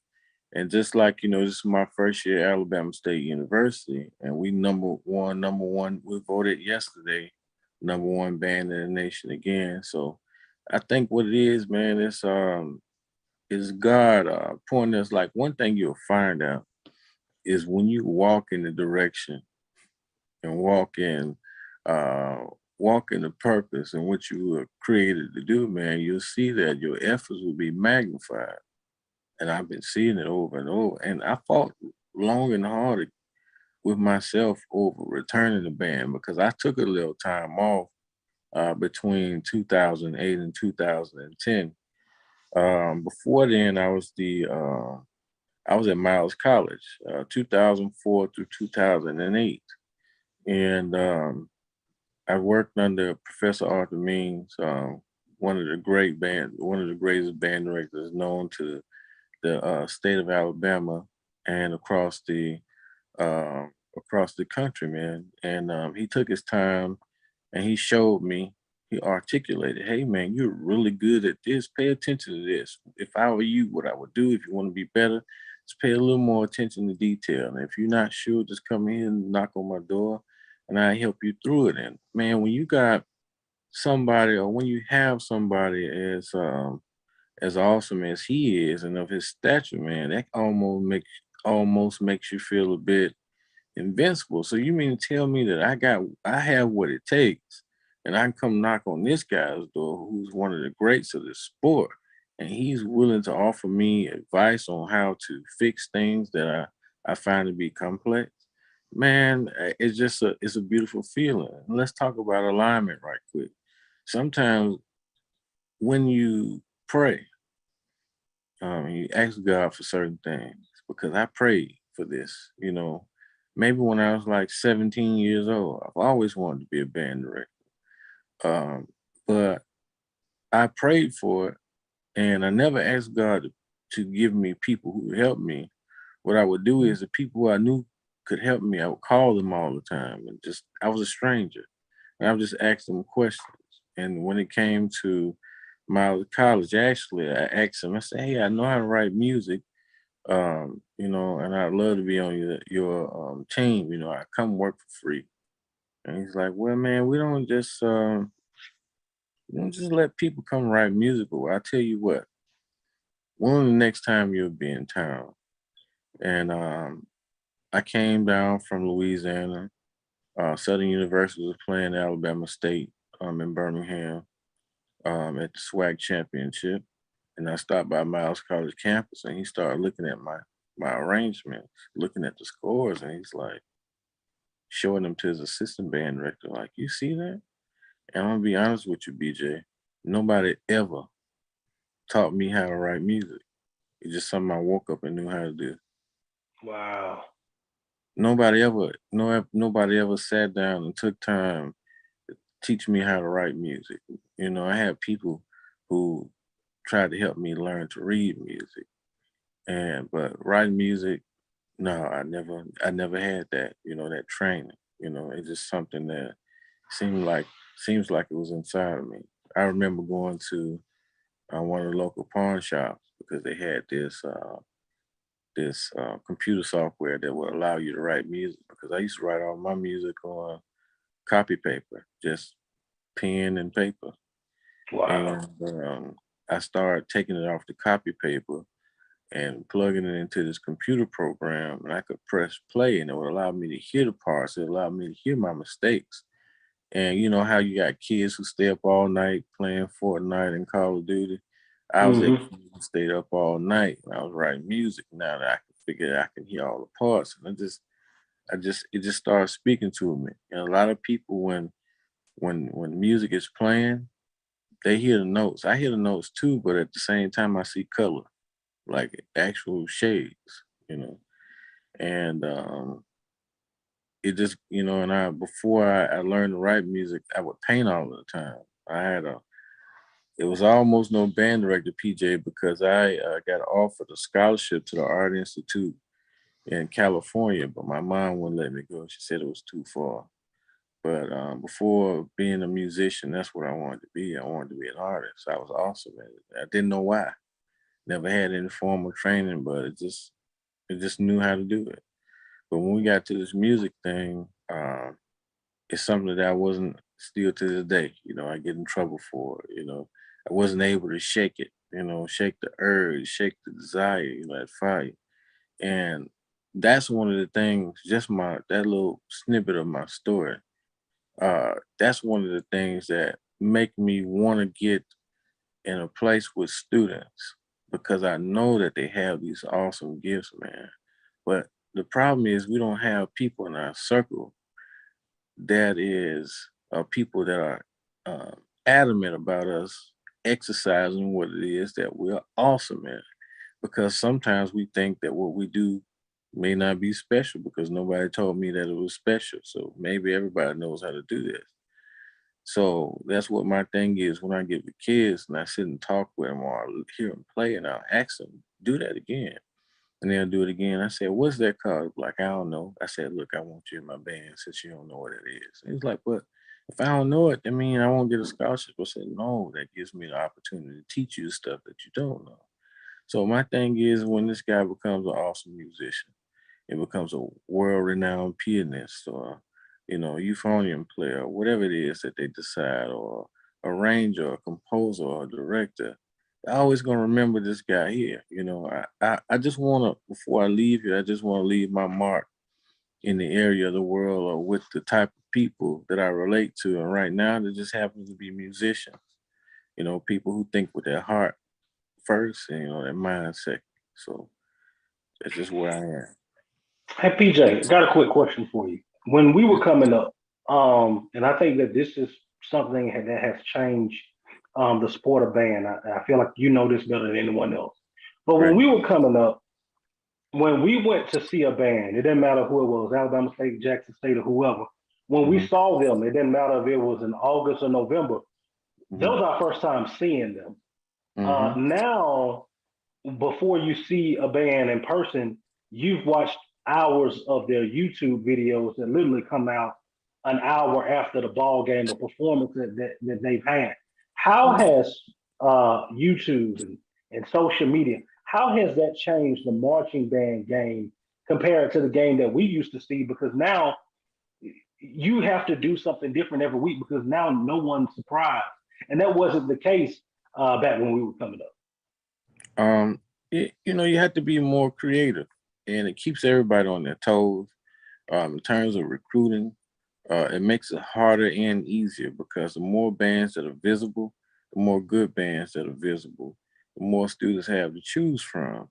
So they got more people to choose from than if I know that they're looking for me on YouTube this year. I'm competing with the visual aspect of creativity, the part that I gotta write stuff that I know that they want to hear, you know what I mean? And we gotta arrange stuff on the field that we know they want to see, and it makes it a lot tougher, and sometimes, it also creates bad habits in the classroom too, because some of the stuff that we're putting out on YouTube isn't necessarily the right way to do things, but possibly, the students find it to be cool. So then they go back to their home schools and so on and so forth, and they try to recreate those bad habits. And, it's good for the culture and bad for the culture at the same time. So I guess it's kind of contradictory, man. But it does kind of take away that hustle. Like me personally, if I want to go see Southern University or Jackson State, I would have to prepare, get a ride, make sure I have my money, make sure I can do whatever I got to do to be there. It's like now they don't have to do it. They just, if they can spell it, they can type it in YouTube and it's going to be there. So, in a certain aspect, it's kind of made the sport it's made it harder for us, and in a certain aspect, it's lazier for them. It makes sense. I mean, because I remember, man, when we was coming up, man, if you wanted to see, certain schools come to town, there was your one time seeing them, and you may not see them again, for a year or two. That's right. Or if you saw Alabama State in, November, you would count down to November to see, Alabama State, and it's like now I can see them, every weekend. Every Uh, Saturday. yeah, and it almost has taken away almost that element of surprise Exactly. that HBCU bands used to have. Got one more question, man, before I get you up out of here and go to break. Hmm. Speaking of old school, new school, one of the complaints that I've heard from old school band members, and we're talking about really people that marched in the 80s and 90s, is that, Hmm. man, with the HBCU bands, we've gone too hip hop. We've cut out the best things, the thing that made the bands, the Earth, Yeah. Winds, and Fires, the Frankie Beverly and Mazes. How do you balance that with a new group of musicians that we like to think that grew up on their music, but a lot of them haven't? How do you balance that? Well, man, there's a thing called identity. Uh, all of that stuff, just like when it comes to tradition. Tradition isn't just one era. It just can't be represented by the year of the world in which we like the most. That's not how tradition works. Uh, the balance comes in at giving them what they need, to maintain the identity of themselves, the institution and the program. We come from a soulful place. That's what black schools are. Black HBCUs are a plate of pork chops and candy yams and collard greens with a big old proud piece of cornbread. That's what an HBCU is. It just can't be all shrimp and lobster. That's not who we are completely. This is who we are on certain days. So the same things as it relates to how selects music. They gotta have some James Brown. He's the godfather of soul. You gotta have some Earth, Wind, and Fire. They products of HBCUs. George Clinton. I mean, he's KK Side. He's in the band fraternity. So it's like you got to play the stuff so that you can know who you are. But at the same time, they still Future. They still Young Thug. They still Lil Baby. They still the baby. They still Beyonce. They still Mulatto. They still Gucci Man. They still all of these people because not everyone is from the suburbs. You know what I mean? So we have to play a plethora of music that represents everybody who has equity or has investment in these band programs, the student body, the institution. You got to play stuff when you're an entertainer. You got to entertain everybody with eyes, ears, and hearts. You know what I mean? So it's just what it is. And I appreciate that. He is Professor PJ Howard, Alabama State University. If you have a upcoming senior that's interested, please reach out to Professor PJ. Man, one of the great guys in the business, have passion not only for the music, but for kids, and that's really what drew him to me. To me, man, is just his passion for it. PJ, man, I appreciate you coming on, man. It was an honor to have you. Looking forward to seeing you, as well as the Mighty Marching Hornets in the upcoming week. So, looking forward to it, man. I appreciate you coming on. Man, bless you, brother, for the invitation to such a prestigious platform.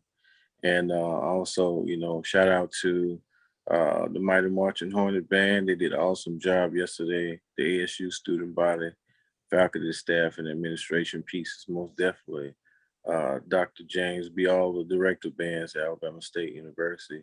If you guys need me, you can find me on Facebook, just being PJ Howard, or you can get in contact with BJ. He knows how to get in contact with me.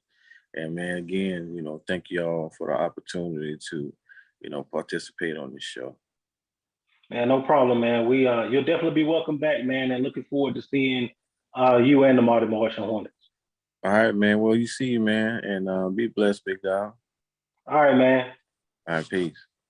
Man, we're going to break, and that was Professor PJ Howard, Alabama State University. We'll take a quick break, and we will wrap up this edition of Inside HBCU Football. From novice to aficionado, find yourself here. high quality cigars plus personal customer service. Slow Burn is Waco's only mobile cigar lounge, featuring a meticulous, curated collection of premium cigars. Visit our website, www.slowburnwaco.com. That's www.slowburnwaco.com. This is Brian Fulford. AD Drew and I are co-hosts of the BCSN Sports Wrap. We talk about all things related to HBCU athletics. From the games, teams, coaches, and fan interest stories, we cover it all. You can find our shows on Facebook at BCSN Sports Wrap, YouTube at MyJBN Online, and everywhere you listen to podcasts like Anchor, Spotify, Google, and Apple Podcasts. You can also find the show on the Jericho Broadcast Network's app. Make sure to download. We look forward to you joining the conversation and being a part of the show.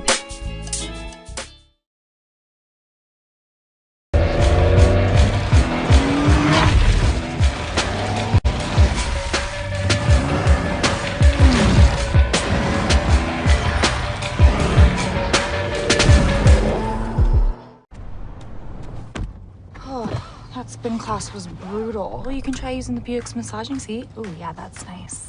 Can I use Apple CarPlay to put some music on? Sure, it's wireless. Pick something we all like. Okay, hold on. What's your Buick's Wi-Fi password? Buick Envision 2021. Oh, you should pick something stronger. That's really predictable. That's a really tight spot. Don't worry, I used to hate parallel parking. Me too. Hey. Really outdid yourself. Yes, we did. The all-new Buick Envision, an SUV built around you, all of you. Since 2002, Empowerment Resources, Inc., a nonprofit organization, has empowered more than 1,500 youth and adults in Duval and surrounding counties through its programs Journey into Womanhood, Girls Mentoring, Life Skills for Teens, and Parenting Education Coaching. To get involved with programs, volunteer, or donate, visit www.empowermentresourcesinc.org. Follow us on social media, facebook.com/empowerment.resources and instagram.com/empowermentjax. Nope. Nope. Come on, him. Ooh, I like him.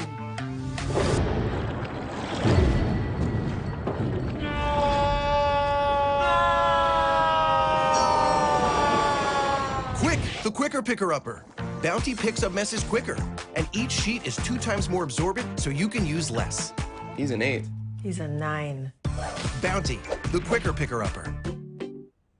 It's never too early to plant the seed, to share the tradition, and instill a sense of pride in your HBCU with your little ones.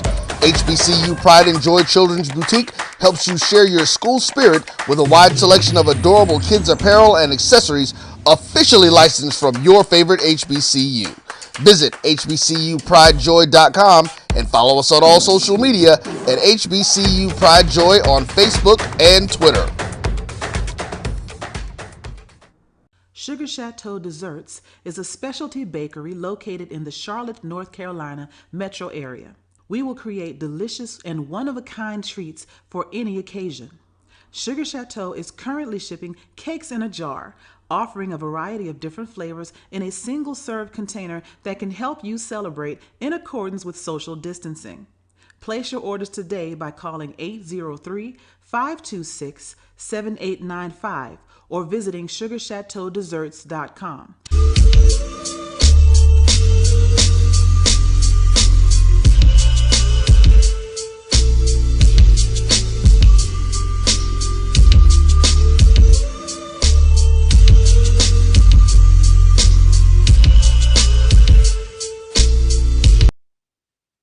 And we are back, man. That was PJ Howard, man. Good time sitting down with him at Alabama State University, talking about the sport of HBCU band.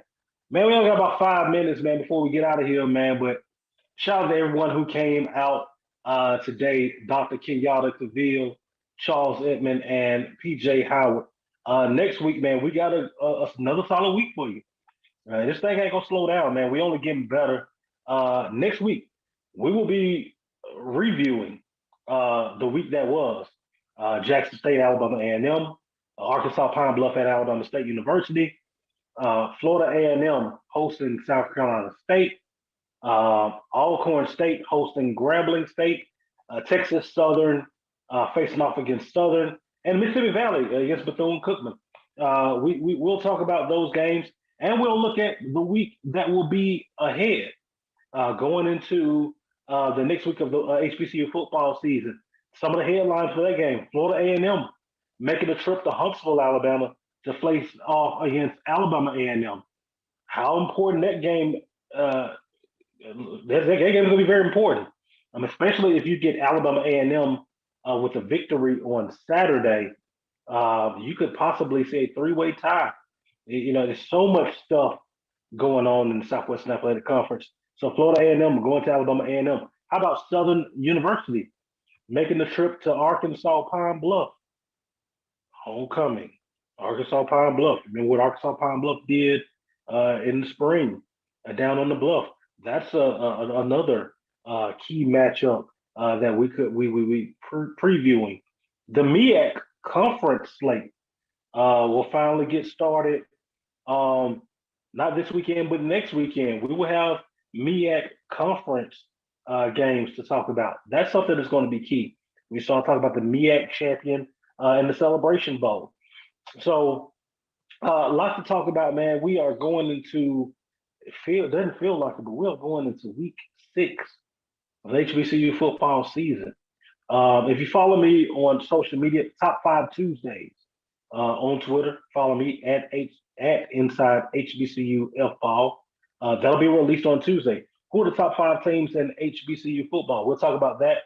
Also, if you follow me on Twitter, the Spaces, Tuesday nights, man, it's getting good. A lot of talk, man. That's something that's co-hosted by myself and Scotty, a.k.a. Off Script. A lot of people in there like to have fun with it, man. We talk X's and O's.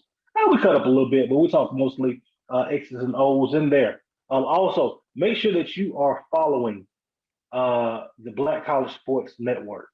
We're doing it big here from Dr. Kenyatta Cavill, the pregame show, Brian, man, everything that you want, man. It's right here. Make sure you're following the network. My BCSN, you can find us here on Facebook, Twitter. Also, make sure you go on YouTube, my JBN-my BCSN. Make sure that you're following the network. Go to the Google Play Store. If you need the app, go to the Google Play Store. Just look up the My BCSN app. If you miss one of these shows, you can catch it on the app. Yeah, you catch it on the app, just like you would any other podcast. So make sure that you're checking on that. Man, we got so many things coming to you. We did the watch party with Florida A&M and Alabama State University on yesterday. Actually broadcasted the Tuskegee Alabama A&M game a week ago. So many big things happening with the Black College Sports Network. If you would like to donate, make sure you're looking down at the bottom. We got ways for you to donate as well. Sponsorship opportunities. I know a couple of you guys reached out to me. I'll get you in touch with Roy. He's the big man, right? The big checks, man. We'll get you in touch with Roy. He'll show you what you do with your money. He'll show what you do with your money. So, man, we appreciate everyone tuning in. Next week, we'll have some new guests coming forward to you.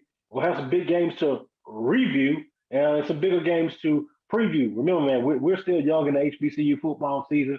We got some big games coming up. Still, Magic City Classic in this month. Florida A&M homecoming. Southern University homecoming. G-Ho up in North Carolina A&T. So many things going down this month of October. I told you guys once before. October is separation month. We will separate contender from pretender during this month of October.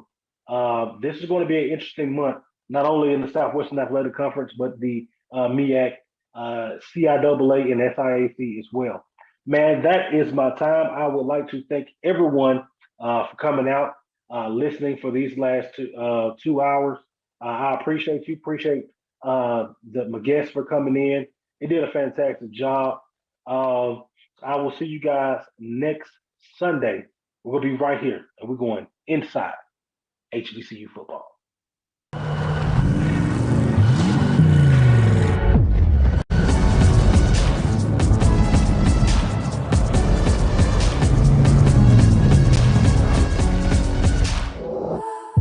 For 200 years, Montgomery, Alabama has been making history by people